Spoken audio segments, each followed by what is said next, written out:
नमस्कार जय हिंद साथियों, स्वागत है आप सभी का आपके अपने यूट्यूब चैनल अमन स्टडी पॉइंट में। साथियों, यूपी टेट के प्रैक्टिस सेट में आज बाल विकास के प्रश्नों को देखेंगे। तो चलिए शुरू करते हैं वीडियो को, और वीडियो में पूरे अंत तक बने रहिएगा। तो साथियों, आ चुके हैं हम अपने पहले प्रश्न पर, और पहला प्रश्न है, निम्नलिखित में से कौन सा ब्लूम के संशोधित वर्गीकरण में मूल्यांकन के क्षेत्र को प्रदर्शित करता है। तो ऑप्शन है आप सभी के स्क्रीन पर, प्रश्न का जवाब बताएंगे। आप लोग प्रश्न का जवाब जरूर देंगे कमेंट बॉक्स में, ताकि पता चले कि आप लोग कितना सही प्रश्न कर रहे हैं या कितना सही जवाब दे रहे हैं। तो साथियों, इस प्रश्न का सही जवाब जाएगा ऑप्शन बी के साथ, समाधान की तार्किक सुसंगता का परीक्षण करना। चलेंगे अगले प्रश्न की ओर। आप लोग अपना आंसर कमेंट बॉक्स में देते रहेंगे और वीडियो के अंत में अपना स्कोर जरूर बताएंगे। एक बच्चे की कॉपी में लिखने में विपरीत छवि या दर्पण छवि आदि जैसी गलतियां मिलती हैं। इस प्रकार का बच्चा लक्षण प्रदर्शित कर रहा है। तो ऑप्शन है आप सभी के स्क्रीन पर, बताएंगे इस प्रश्न का सही जवाब क्या होगा। तो साथियों, इस प्रश्न का सही जवाब होगा अधिगम में अशक्तता के लक्षण को जो है यह प्रदर्शित कर रहा है। ए के साथ आंसर जाएगा। चलेंगे अगले प्रश्न की ओर। गार्डनर के बहुबुद्धि के सिद्धांत के अनुसार वह कारक जो व्यक्ति के आत्मबोध हेतु सर्वाधिक योगदान देगा वह हो सकता है। ऑप्शन है आप सभी के स्क्रीन पर, इस प्रश्न का जवाब देंगे। तो इस प्रश्न का सही जवाब होगा ऑप्शन डी, अंतः वैयक्तिक। डी के साथ आंसर लगाएंगे। चलेंगे अगले प्रश्न पर। वाइगोस्की तथा पियाजे के परिप्रेक्ष्यों में एक प्रमुख विभिन्नता है। ऑप्शन है आप सभी की स्क्रीन पर, बताएंगे इस प्रश्न का सही जवाब। तो इस प्रश्न का सही जवाब जाएगा ऑप्शन सी के साथ, भाषा एवं चिंतन के बारे में उनके दृष्टिकोण। अगला प्रश्न है, निम्नलिखित में कथनों में से कौन सा वाइगोस्की के द्वारा वास्तविक विकास तथा अधिगम के बीच संबंध का सर्वश्रेष्ठ रूप से सार प्रस्तुत करता है। तो ऑप्शन है आप सभी के स्क्रीन पर, देखेंगे इस प्रश्न का जो सही जवाब होगा ऑप्शन बी, विकास प्रक्रिया अधिगम प्रक्रिया से पीछे रह जाती है। अगला प्रश्न है, अधिगम सिद्धांत के संदर्भ में स्कैफोल्डिंग संकेत करता है। तो ऑप्शन आप सभी के स्क्रीन पर है, देखेंगे इस प्रश्न का जो सही जवाब जाएगा ऑप्शन सी के साथ, वयस्कों द्वारा अधिगम में अस्थायी सहायता। अगला प्रश्न देखेंगे,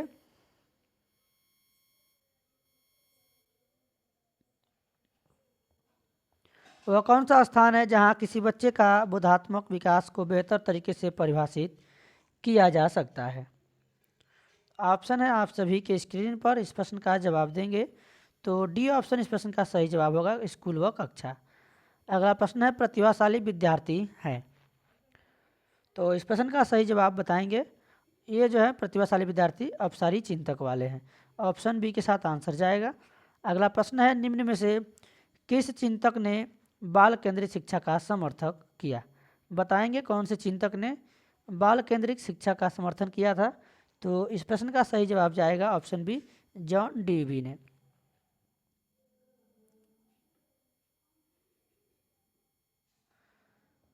अगला प्रश्न है, समाजीकरण एक प्रक्रिया है। तो ऑप्शन आप सभी के स्क्रीन पर है, इस प्रश्न का जवाब बताएंगे। तो इस प्रश्न का सही जवाब जाएगा ऑप्शन ए के साथ, मूल्यों विश्वासों तथा अपेक्षाओं को अर्जित करने की प्रक्रिया है।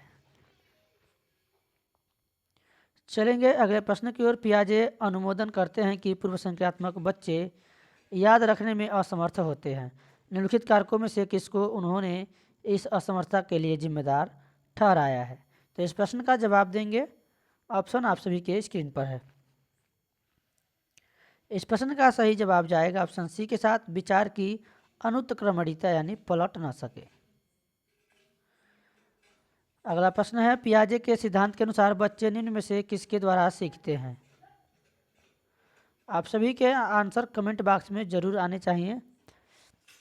एक बार गलत होगा यहाँ पर, उसके बाद आपका सही होगा, गलत से घबराना नहीं है। तो इस प्रश्न का सही जवाब आपका होगा ऑप्शन सी, अनुकूलन की प्रक्रियाएं। बुद्धि लब्धांक सामान्यतः रिक्त स्थान रूप से शैक्षणिक निष्पादन से संबंधित होते हैं।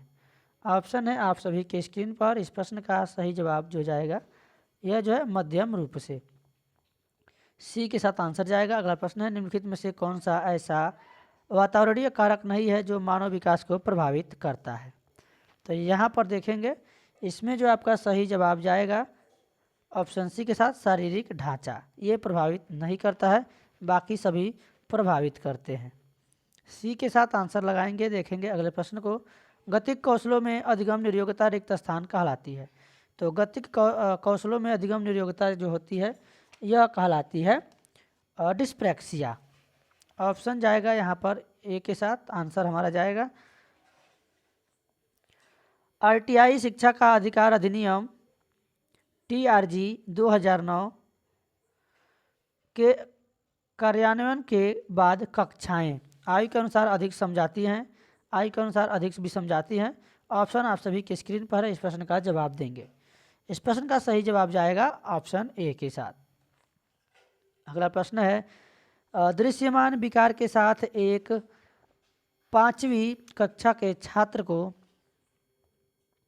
दृश्यमान, यहाँ पर देखेंगे ऑप्शन है आप सभी के स्क्रीन पर, कक्षा में सामान्य रूप से व्यवहार करना तथा सर्व सीडी के द्वारा सहायता उपलब्ध कराना, या फिर कक्षा में विशेष ध्यान न दिया जाना।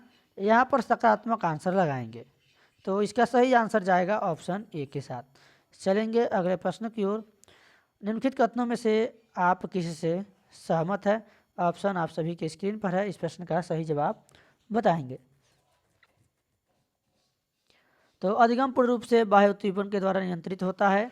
अधिगम तब तक घटित नहीं हो सकता जब तक कि इसका अंकों के रूप में बाह्य, ये अंक वाला है। अधिगम केवल तभी होता है यदि यह व्यवहार से सुस्पष्ट होता है, या फिर अधिगम एक सामाजिक सांस्कृतिक परिवेश में घटित होता है। तो ये वाला ऑप्शन डी वाला सबसे सटीक सकारात्मक सही है, डी के साथ आंसर लगाएंगे।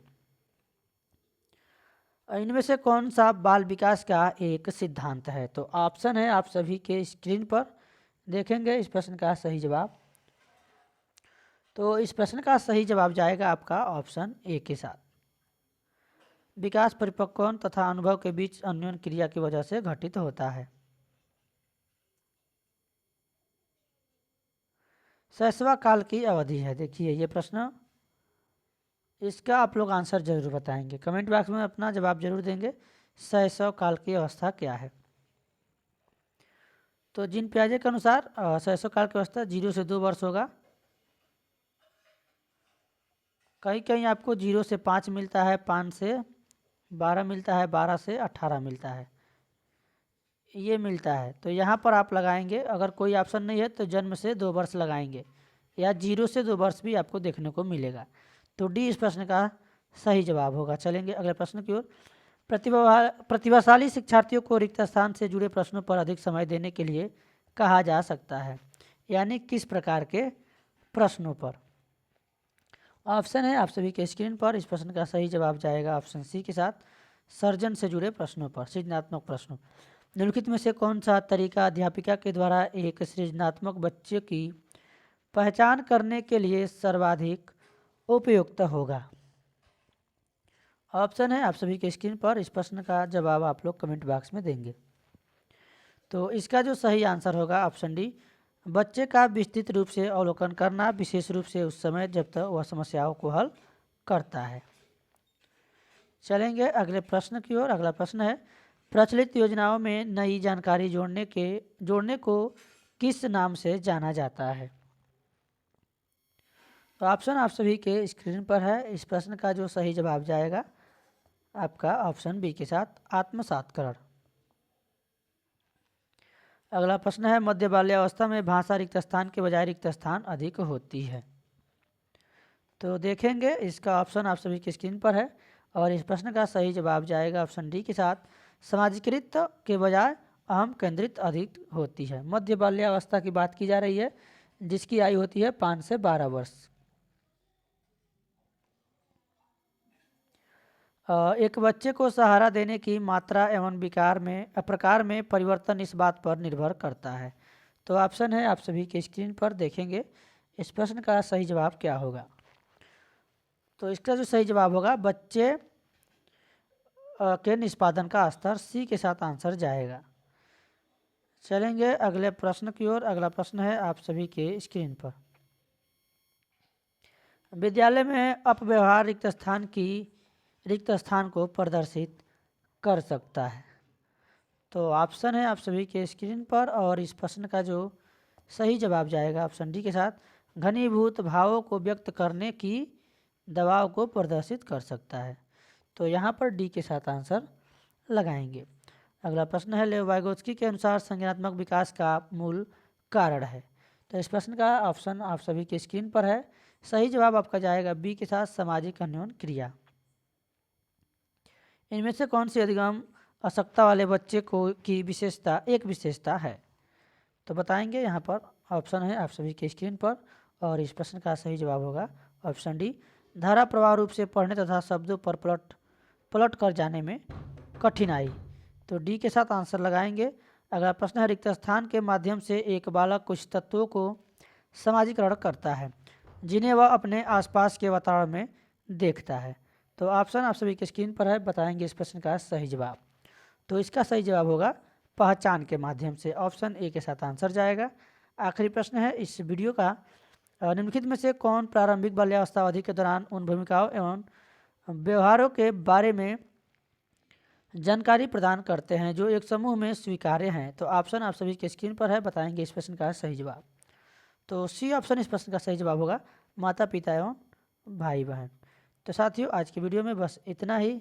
मिलेंगे एक नए वीडियो में नए टॉपिक के साथ। तब तक के लिए धन्यवाद। जय हिंद।